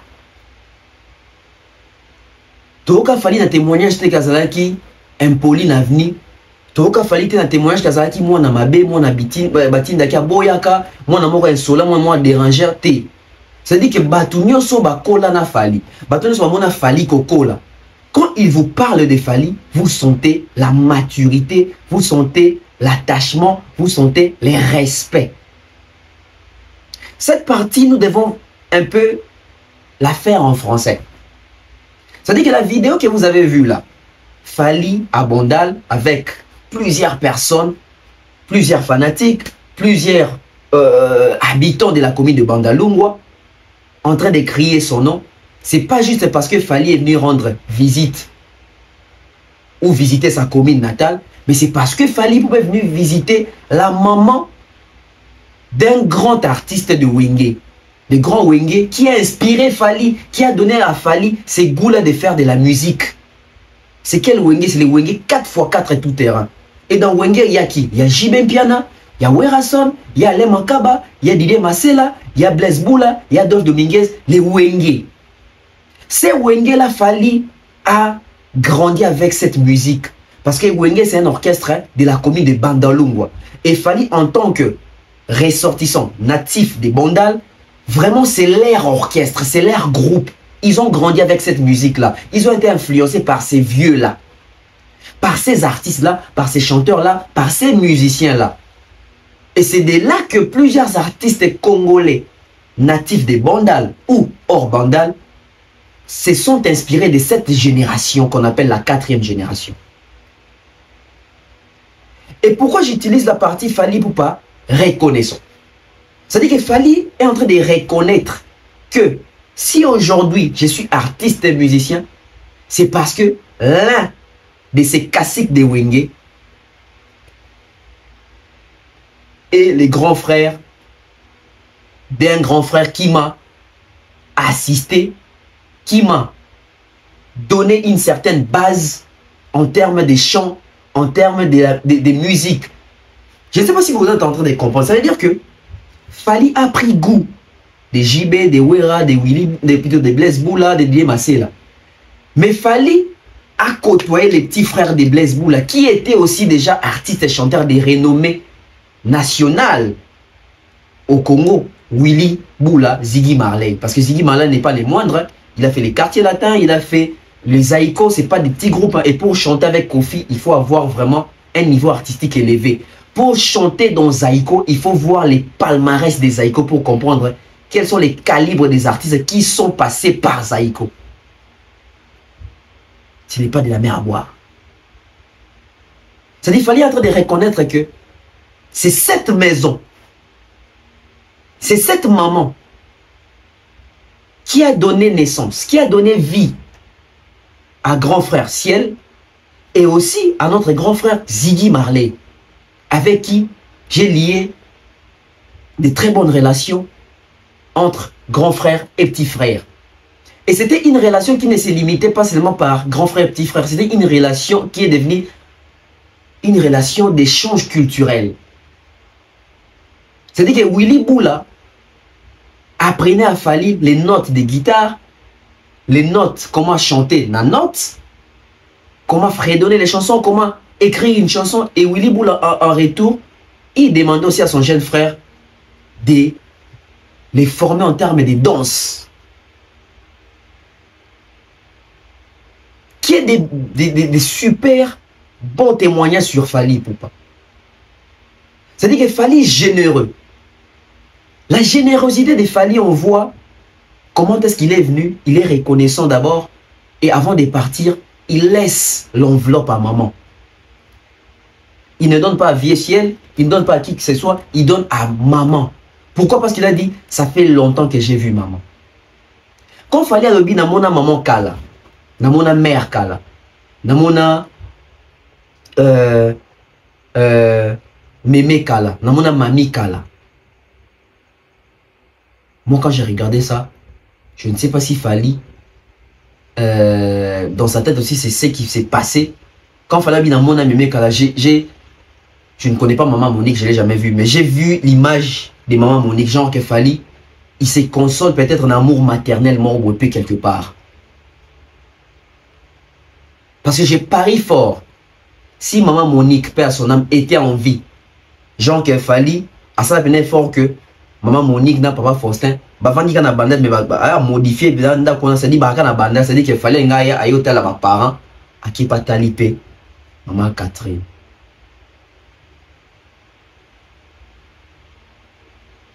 J'aimerais dire ceci à ceux-là qui ont encore des parents vivants. Aimez vos parents. Les Fally que vous voyez là, il n'a pas de parents. Ses parents sont déjà morts. C'est un orphelin des pères et des mères. Et c'est pas aujourd'hui qu'il a commencé à perdre ses parents. Fally a perdu ses parents, il n'avait même pas 25 ans. Fally a perdu ses deux parents, il n'avait même pas 25 ans. Je pense que quand il perdait maman Monique, il était dans les 20 ou 19 ans. Quand il perdait papa Faustin, il était dans les 22-23 ans. Donc à 25 ans, il n'avait même pas de parents. Et regardez sa fortune aujourd'hui, regardez la réputation, regardez la notoriété, regardez la fierté qu'il met sur ces noms-là, il ne peut pas. Papa Faustin aurait été vivant, maman Monique également, pour voir ce que leur enfant est en train de faire. C'est-à-dire, vous voyez l'émotion en Fally. Fally face à maman Catherine, il ne se comporte pas en aigle, non. Déjà, je vais vous dire une chose. Pour ceux-là qui n'ont jamais côtoyé Fally, aujourd'hui, je vois les gens dire que Fally a pena humble, la famille bossa, ni pena artiste, pena défendre maman Catherine, Fally a ni pena moana, oui. Et il est comme ça. Moi, à chaque fois que je parle avec ces messieurs-là, à chaque fois que je suis avec ces messieurs-là physiquement, moi, je ne parle pas aigle. Et il n'y a pas que moi.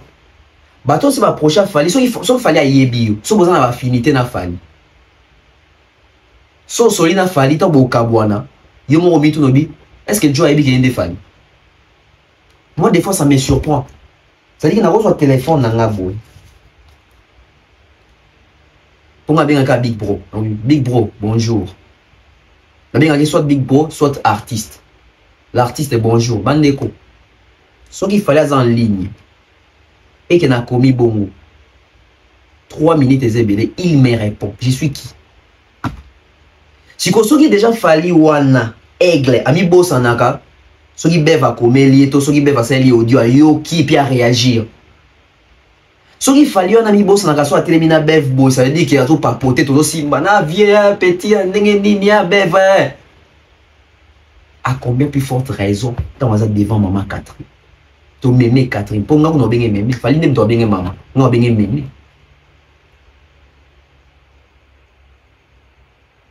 Et regardez la réaction des mémés. On va essayer de faire moi un au talai. Ça dit que non, il y a de l'émotion dans cette vidéo.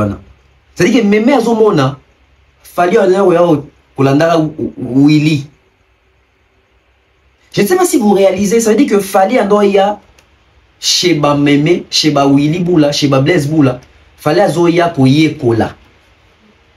Fally Ande Koya pour Amouye Viete, Mande Koya pour Yekola. Et puis surtout, tu dis que maman Bazalaka.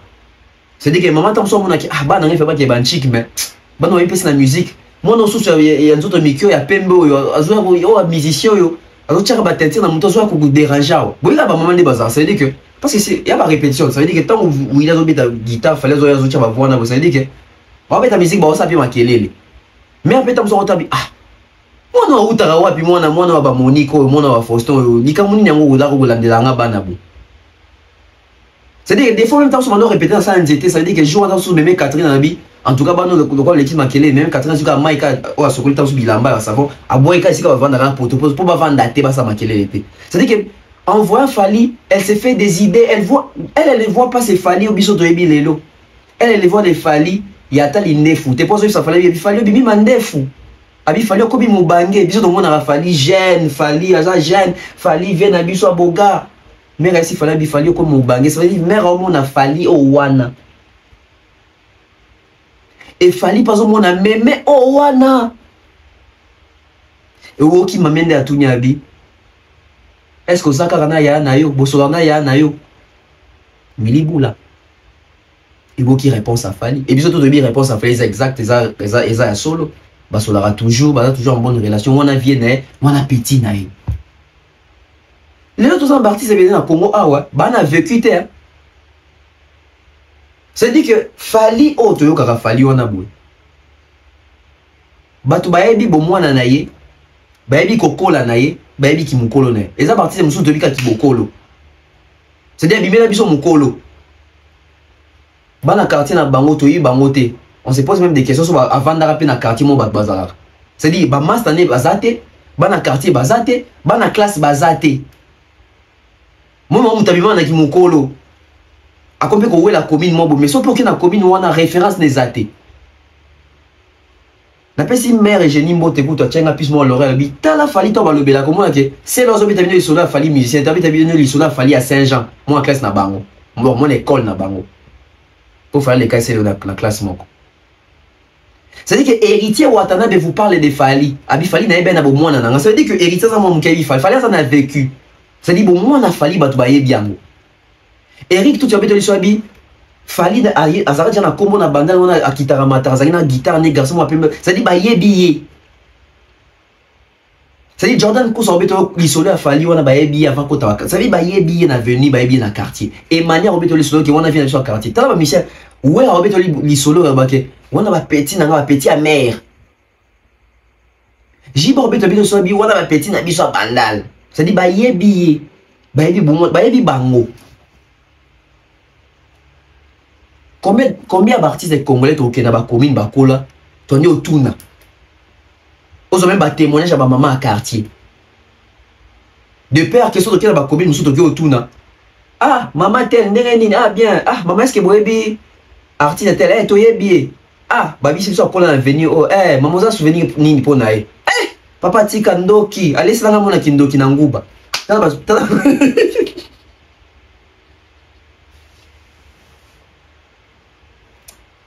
On prend la pub. Bana Poto, ceci est pour vous. Souhaiteriez-vous passer des vacances à Kinshasa?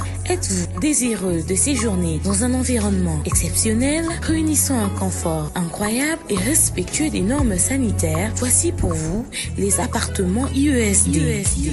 Situés dans la commune de Lemba, quartier Salongo, sur route Bypass au numéro 18837, près de la station Fina, vous trouverez des appartements de qualité avec des chambres classe, une cuisine américaine équipée, un salon accueillant, sans oublier de l'air conditionné. Tout cela, tenez-vous bien, à un prix défiant toute concurrence. Pour toute location, un pourcentage sera versé à une œuvre caritative.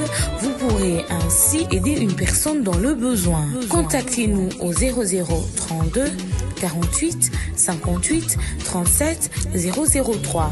Important à savoir, durant tout votre séjour, vous n'aurez pas des problèmes d'eau, d'électricité et vous aurez accès à des chaînes câblées ainsi qu'à un Wi-Fi en permanence. Les appartements de l'ONG IESD, la qualité de l'Europe en RDC.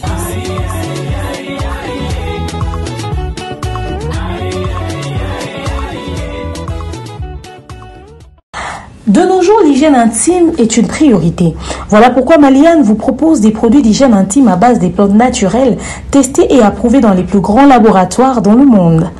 Maliane vous propose des thés de fertilité pour hommes et pour femmes, des thés pour bain à vapeur after accouchement pour soulager les maux de dos, gel intime pour hommes et pour femmes, produits pour les règles douloureuses, fibrome, endométriose, polykystie, myome, resserrement du muscle du vagin, trompe bouchée et j'en passe.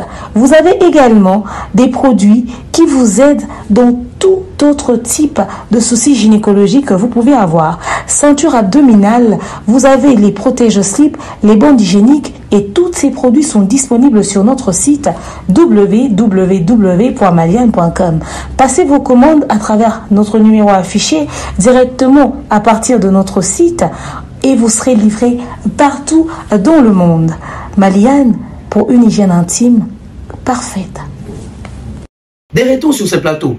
Bon, c'est quand ma connaissance Sabine za solo. Et ça parti sur tout les ba kolo so. Ando ibanga ba soso. Bien, moi nana, ando kinga ba tumutaka na venite, ando kita ba ndenga sima na ba toilette. Nde ba témoignage ba musu to royoka. Et ça pena batu. Akola pa kompe artiste monene mais na venite mama ko mo bi. Oh. Donc moi ando les kazangi ndeye. Et akoli, ça dit ba ça histoire notée. Regarde Fali. Na bandal. Tant ndenge ba musicien, ça dit toi dans le son ba musicien, ça dit ba musicien ba betara li solo abo mwana ya Fali ya kokole ya Fali avant Fali à kota ba quartier là terre. Ça dit que on a vécu à solo. Ce n'est pas de l'improviser. Tande mami azaki na esengo ya koyamba Fali. Abi Fali ko mo bangi Fali bi mandefu. Amoni Fali akoli, Fali a changé. Question quand on se mamie tout n'a qui Fali da bio comme na bana boni. Pour essayer mon père bako ezake amuna ki moi na père tant question ezanga boni obala comme na bana boni okoma ko après tout n'a qui comment vendre na bien na kitamo na chanik bon après ça adresse à chanik. Donc ça veut dire que Fali a toujours un souvenir ya lopango na roya wana tant azaki na Fali te tant azaki na loko te tant azaki na ka jeune mo boya landarane vienne Willy Bula tout ça c'est-à-dire que témoigner ça ba bourron pe la ba beto ma solo ba Alain Pela. C'est-à-dire que Alain Pela il fallait avant fallait comme a fallu. Il y a succès. Bourron Pela il fallait avant fallait comme parce que Bourron venait répéter avec Willy Bula. Il venait apprendre chez Willy Bula donc kutana fali kuna. Les deux artistes au bon na ba ba yebi angote. Au monde na mutozo obeta bino to longo ngaza papa bandal tuna ba mama bandal ba yebi ete. Na banda za histoire te baba ko kuwanga na ba commune na bango et depuis au moins na Fali babeta toujours lisolo que yazaki mwandenge morobo azaki mwandenge morobo et non mon a kozande mo so akoli et regardez destin ko s'arrêter il est répété comme un génie dans un monde amuké déjà et regardez ce qu'il faut aujourd'hui et toi les ko s'arrêter. Et regardez cette reconnaissance, cette considération, ces respects. Parce que bientôt c'est 70e anniversaire, il y a Bandal. Il fallait aux appareils organisateurs, dans ma vieille ciel, etc. Dans ma vieille msoa wenge. C'est-à-dire qu'il y a un combo na Bandal, il y a vécu na Bandal, il y a une histoire na Bandal. Et combien sont encore ceux-là, ces artistes-là, oh, bah, c'est souvenirs, na ba camarade, il y a ba maman na bango, na ba maman na bango, na ba ndeko na bango, na ba voisin, etc. Combien? Combien? La vidéo de Fali doit nous interpeller dans ma cambouébélé. Et interpeller Bissoka à Teke, Monika, que oui, il fallait à sali, geste à saluer à Té. Nga ton amonio, je me suis d'abi. Nga zan mingite, mais nga peta mususu. Il faut qu'il y ait ta tour dans le quartier, dans la commune, dans la venu au pétan sous ton cola. Ba maman, ba mon abisso pe cola. Ba so plabiso pe ba so ya ba bénédiction par ba parents déjà autozoak. Ba parents ba za envie qui ndé repé ça bango. Maman a sali sa malongi so ga envie lukaye, papa a sali sa malongi lukaye, professeur atangi sa yo. Professeur atangi sa lukaye. Camarade no ke kobeta soki ba le pa na bango maman na ye wana oza ke soki nes bobeti ba la bengi bino abibo ko li ensemble maman wana ke na rotala est-ce que benga ta mamango soki yo mo déjà ya yo ba parents kangela kanda yo ba le ke yamba na téléphone te. Ça dit que Fali c'est tout un enseignement d'une vie. C'est tout un enseignement d'une vie. On va écouter Willy Bula qui nous raconte les anecdotes. Il y a autant de attachement, de rapprochement. Ça veut dire qu'il y a maman Catherine a Fali. Ça veut dire qu'il y a senti qu'il a vécu et ça. Écoutons Ziggy Marley. Bourreau, Fanjo Fali. Mais Bourreau Bandak déjà quand même. Bourreau Bandaki. Bourreau est à côté de l'Oué. Si quand on est pour na solo bourreau, na fali ba bourreau tout le monde. Tango to beti magie fali na bourreau bazo na pali. On a enfant de série na banda na bungu na singine. Côté moi là hein? Attends minute. On a balik camarade na yo fali na bourreau ba otalo. Te balik na ngati. Non mais qu'est-ce que baba on a ba non on a enfant na parler na côté à singine. Fali à la chenga de tous les temps. À petit na mtema. De tous les temps on a parlé. Azigi. Oh, deni. Na danse 2 fois. Na danse 2 fois. Si comme on a raka à côté mouvement. Les gars mais faut mbaranamti. To notre bien à parler. Pas travailler, pas travailler. Parce que banzi mbi ozo imbisa bon besoin ensemble. Eh, on a besoin maintenant banzi mon wana. Si ko yeso ki buro linga te na travailler fali. Buro linga ke so ka ye a travailler na ndenge na ye. Fali so ko na bane trote. Fali nde 6 ça va momi. Ah, c'est rap na basi oboya. Ke tu wana mona zana donc. Fali nde 6 ça va momi. Ah, c'est rap na basi oboya. Ke tu wana mona zana donc impossible. Avec mes propres.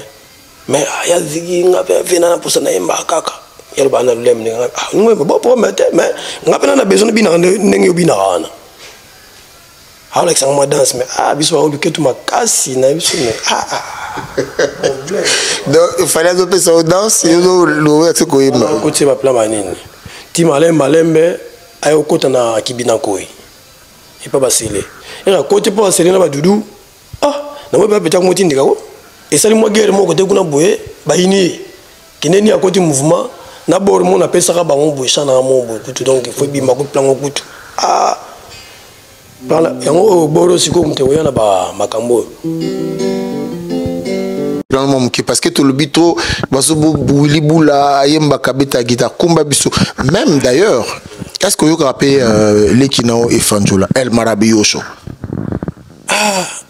na yebena na ba solo mon travail na era côté quartier latin na zone à côté wana en tout cas aya na sujet na mo elengi aya na nzemo ni mo boye siko to na côté mouvement premier poto na era benga aya ziki to ko mikile Fanjoye ouais na zavi na ngai bon ça va prendre bon côté ni no te toi côté en direct nga bona zomba na koma nzemo liboso o na travail na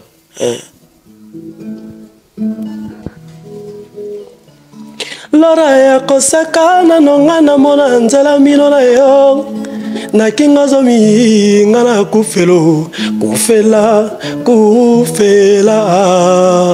bomengo lingi nango ngai te kasi ya wapesa nga selika boelo kwelutimo tu ya na vie kombo nango bolingo seria tambola kaloko l'extraterrestre nga Lara nanga kitoko serie sokali na ele kyata o ya mafuta nzoye sokili wa na kosengo zonga mokolo mosusu tozalaka na yene fuska tambala moko na mvula sentiment wane kozala éternellement koleka ta feti ya bonne année adilondole kala utakala wo yazala kimpese nazana basoso pe ya moye mais pourquoi les loko mi pese na kati ya molange bakomi otala yo lokola la télévision bon on a nango aya bina mona abife venez ve faut tout chabanze mona kati ya mouvement via bi photo cha nzembo vina ibitena chani nga kaka eloko moko banda kaka comme ça ngana zo guitare to beti to chana kaso ki sa vie kasi to che plan na kata cassette leki nga memeli plan abia bon président nzembo na pango nzembo nango boto vango to vana vie uli plan na yeto plan na te via plan nga moko mais vie mutaki pas to travailler na siège avec na siège au biso travailler bon bolongo ramba au plan bon il faut beton wa c'est-à-dire ndenge wuli ayembi yango yemba oningo comme Fanjoye qui est bien formé kalila ibena bien atindiki plan enta efungola nzela fanda penza so mutabo yango aoza lokuta bongolanga lozumulanga fona lingi yo bongolanga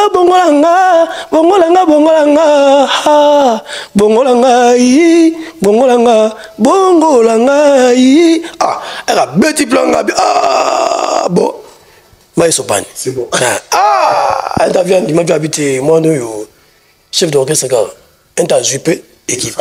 Alors, Jeko, Bourreau, Yoka, Mpela, souvenez-nous on a eu le travail ensemble.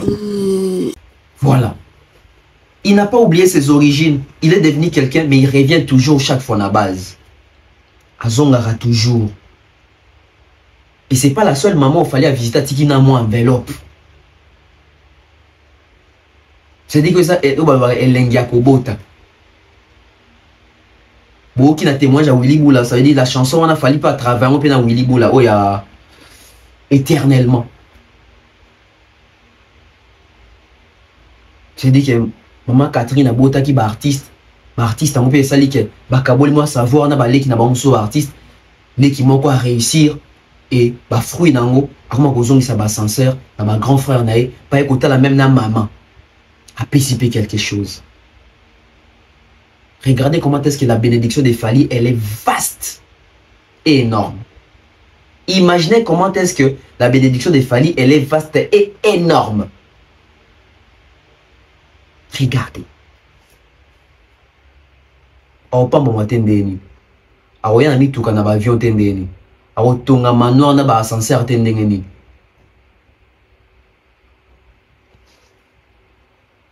Regardez ce qu'il a fait na ba vie à Batou. Nga lelo oui musala na ngai na osala musala na sali yango tellement bien que il sali que tant fallait moni que ba chroniqueur ni niveau ba qui ne recouvrir concert na poto akanisi pe nga ça veut dire que dès na matarape avion na boé na somi pe billet Fally quand ngate dosé belé moi quelques exemples combien yango na ba artiste ba photo beta masona bango to boy ba artiste mo ici donc to e bien akola déjà ana lisolote de père que soki to na lisone ba yoso que azaki ndoki na veni ndoki makola eza ba artiste bongo moni Fally témoignage ba maman bazo pesa ba ndeko bazo pesa ba musicien bazo pesa témoignage à Fally bongo témoignage ba to mususu que to ke tout oui ando ba so mabata moi nana ndoki ngela biso ba toilette moi nana nchor mon nana est impoli. Mon nana est ando bunda maman na bango. Ando bunda ba yana e.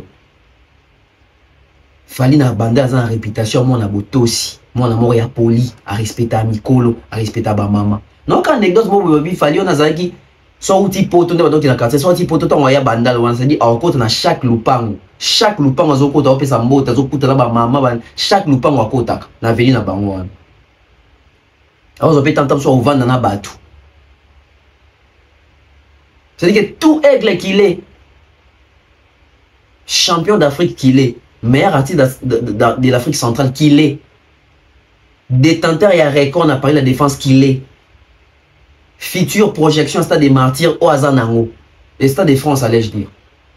Mais regardez comment est-ce que les messieurs restent humbles. Regardez comment est-ce que les messieurs gardent encore ses deux pieds et sa tête sur ses épaules.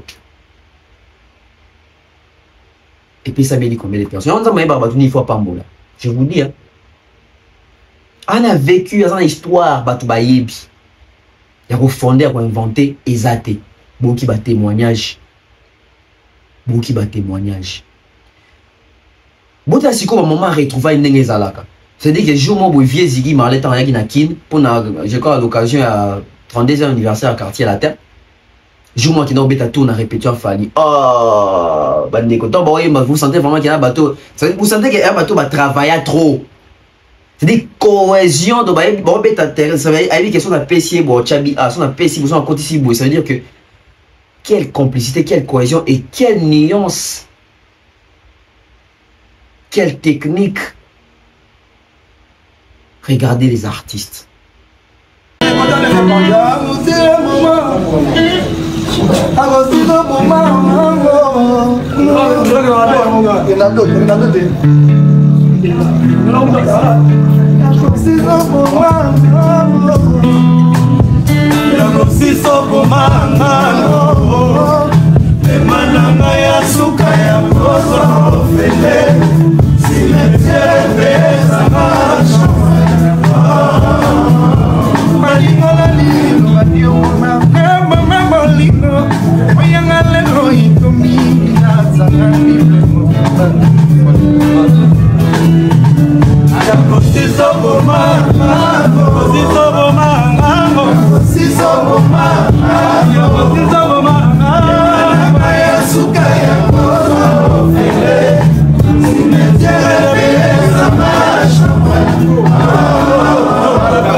Voilà.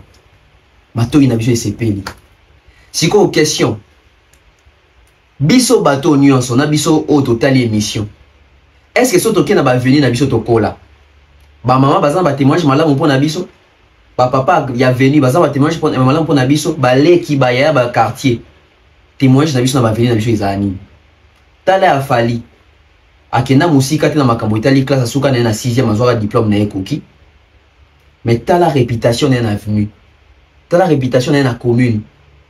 Si vous avez biso nyoso ba oyo o total pe élément oyo. Tout ça sûr so to même na ba venir to zo vanda lelo, so ba tuni biso, so ba tuni batu, ba comportement na biso. Est-ce que tout ça même na ba savoir vivre? Est-ce que to pe ça même batu ba mbote? On se comporte comment na ba venir na biso. Tala muto yo a commis na niveau a commis mais tala histoire na ye. Ti lelo il reste la même personne. Est-ce que biso nyoso yo? Est-ce que biso ba o so to komika ata na katikati ya mbongo frère zanango? Tout se comporter beau. Moi le moka ya mukeo na mona ki biente. Fali na équipe na ye. Je pense que si tu une équipe sécuritaire fali tant fallait jouer na ba place net ba bandal beau, il faut être très prudent parce que j'ai l'impression que l'artiste était très exposé. Ou qu'il est comme batomité en abîme toro beta libanga toro ça veut dire qu'il était vraiment très exposé même temps à Mathilde quand même tout kabimi batozo mata ça veut dire que on dit moi laisser aller mourir ça kiona sécurité B50 maître Manix maître Choubou na moi peu opéra il était au four au moulin en tout cas prochainement sécurité ça na moins anglais mususu ça na moins niveau mususu c'est quand même falli hein. Toi on a fallu on a moko depuis qu'azara falli faire pas falli fallait à moko fallait à moko protégeons ces fallis là mais merci na musala bosalaki merci à ces côtés humains il a fallu sans mots ça dit ça m'inspire c'est dans ma proche na bisopé tout ça dans bon langue ba ko to kola na bango pe même si moyen pour se déplacer ça te d'autres comment ba téléphone attends na RTL man attends na MP ça tout ça les photos t'inata quelque chose et zakate ba to libana même na bande ko na biso au cousin éloigné au cousin manche donc au tata moi aux en moi quelque chose aider parce que fallait j'attends dans la fondation na avec ça biso déjà ko aider yobe ko zate comme na fondation ko zate to ah faut en comment na si fallait tant so comme la fortune en fallait mais na muki ozozwa banda ja ukaba et ça la bien mesdames et messieurs. C'était important de balayer cette partie. C'était important de parler de ces parcours.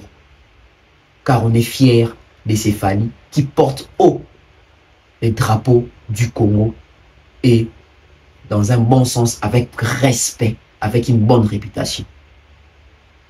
On se retrouve dans les prochaines émissions. Bye bye. Et clin d'œil spécial à Bébé Noir, depuis quelque part, la plus complète de la planète. On se retrouve prochainement. Bye bye.